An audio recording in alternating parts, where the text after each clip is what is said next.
Nike shares plunged to another new low today, taking the stock back to levels last seen during the pandemic. At the latest price, the company has a market cap of $111 billion, with $11.6 billion of cash on the balance sheet and $7.9 billion of long-term debt. The enterprise value is $107.3 billion. Revenue over the last 12 months comes to $51.4 billion, with $5.7 billion of net income and $7.5 billion of ebitda. So Nike's stock is now valued at 20 times earnings and 14 times ebitda.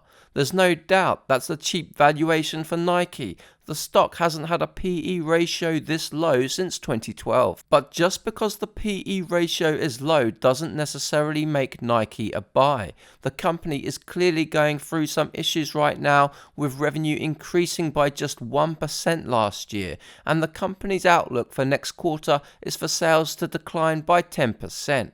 One of the most concerning aspects of Nike's performance is the company's results in North America.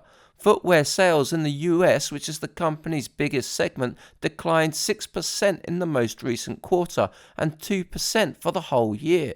Direct-to-consumer sales were down 8% and digital sales fell 10%. These numbers point to two things. First, it's clear there's an overall slowdown in the footwear and apparel industry. After all, the S&P 500 footwear index is down almost as much as Nike this year. Second, and more important, Nike is clearly losing share to new brands like On Cloud and Hoka, which are produced by Decker Outdoors.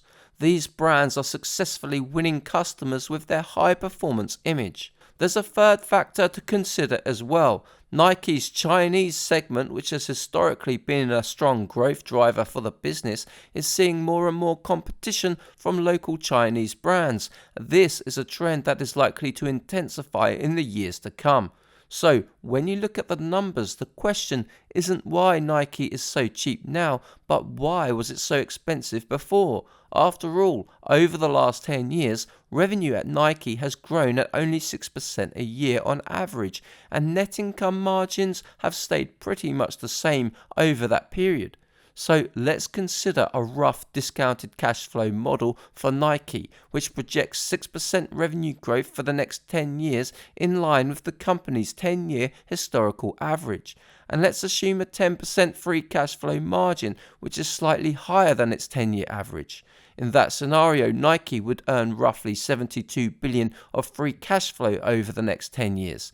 Discount those cash flows with a 10% discount rate and include a terminal value using a 2.5% terminal rate, and the expected investment return gets to 6.9% a year.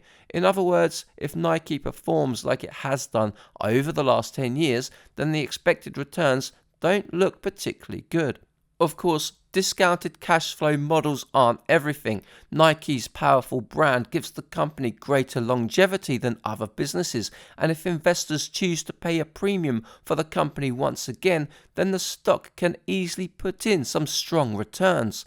But even so, based on a realistic assessment, those returns are unlikely to be spectacular. That's why I give this stock a neutral rating. But these are my personal opinions, not financial advice, and I hold no position in Nike stock. For more investing videos, make sure to visit my website at 3minutebreakdowns.com. Thank you for watching.